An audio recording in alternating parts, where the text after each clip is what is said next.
दीपावली पर्व के बाद गोवर्धन पूजा की तैयारी पलवल के मंदिरों में शुरू हो चुकी है। अन्नकूट के प्रसाद को लेकर महिला श्रद्धालु मंदिर में एक दिन पहले ही तैयारी करती नजर आई। ब्रज क्षेत्र से जुड़ा होने के चलते श्री कृष्ण भगवान को समर्पित गोवर्धन पूजा को पलवल में धूमधाम से मनाया जाता है। गोवर्धन पूजा की तैयारी पलवल के मंदिरों में शुरू हो चुकी है। इस दिन अन्नकूट के प्रसाद के रूप में कड़ी बाजरे का प्रसाद वितरित किया जाता है, जबकि गोवर्धन की पूजा गोबर से प्रतिमा बनाकर परिक्रमा से की जाती है। इसी कड़ी में कमेटी चौक स्थित प्राचीन हनुमान मंदिर में भी पुजारी विनोद शास्त्री के निर्देशन में महिला श्रद्धालु प्रसाद की तैयारी करती नजर आए। मंदिर में मौजूद महिला श्रद्धालुओं ने बताया कि गोवर्धन पूजा की तैयारी की जा रही है। प्रसाद में इस्तेमाल होने वाला चावल बाजरे को बेहतर तरीके से साफ कर धोकर तैयार किया जा रहा है, ताकि पवित्र और अच्छे तरीके से प्रसाद बनाया जा सके। उन्होंने बताया कि मंदिर में गोबर की प्रतिमा बनाकर उसकी परिक्रमा की जाएगी। इसके पश्चात देर रात तक गोवर्धन पूजा का कार्यक्रम चलेगा। कल गोवर्धन की पूजा है, हम यहाँ अन्नकूट की तैयारियां कर रहे हैं।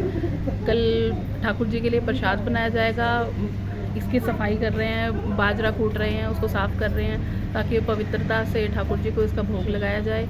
बस इसी की तैयारियां चल रही हैं। गोवर्धन की तैयारियां कर रहे हैं। जब भगवान कृष्ण ने गोवर्धन पर्वत को उठाया था तो वहाँ पर किसी भोजन की व्यवस्था नहीं थी, तो गाँवों को जो भी पर्वत के नीचे या पेड़ों से पौधों से जो भी उनको चीज़ मिली उन सबको मिलाकर जो भी चीज़ें बनाई जाती थी वो उसका प्रसाद बनाकर उनको ग्रहण कराते थे। इस दिन से ही इसलिए इस प्रचला को चलाया गया है। अन्नकूट इसीलिए कहा जाता है सर? अन्नकूट इसलिए कहा जाता है क्योंकि इसमें हर तरह का अन्न मिलाकर ही इसको बनाया जाता है और इसको प्रसाद के रूप में ग्रहण किया जाता है। गोवर्धन की पूजा की तैयारियां चल रही हैं। किस तरह से पूजन करते हैं आप गोवर्धन जी का? हम इसमें गोवर्धन बनाते हैं और उनकी पूजा करते हैं। किस देवता की पूजा? कृष्ण भगवान के रूप में उन्हें बनाते हैं। प्राचीन मंदिर हनुमान जी का मंदिर, इसमें हम हनुमान जी का वो कर रहे हैं, गोवर्धन की पूजा कर रहे हैं। इसमें हम कड़ी बाजरा मिक्स सब्जी जिसमें मूली गाजर बैगन सब का और बाजरा बनाया जाता है और गोवर्धन में का भोग लगा के सबको बांटा जाता है। तो पूजा यहीं की जाएगी हाँ गोवर्धन? जी हाँ जी, इस मंदिर में की जाएगी। कल किस समय पूजा है? सुबह 11 बजे पूजा है। मंदिर के पुजारी विनोद शास्त्री ने बताया कि भगवान इंद्रदेव ने श्री कृष्ण भगवान से नाराज होकर लगातार बारिश का कहर ढा दिया था। इसके बाद भगवान श्री कृष्ण ने अपने भक्तों की बारिश से रक्षा के लिए कनिष्ठ उंगली पर गोवर्धन पर्वत को उठा लिया था।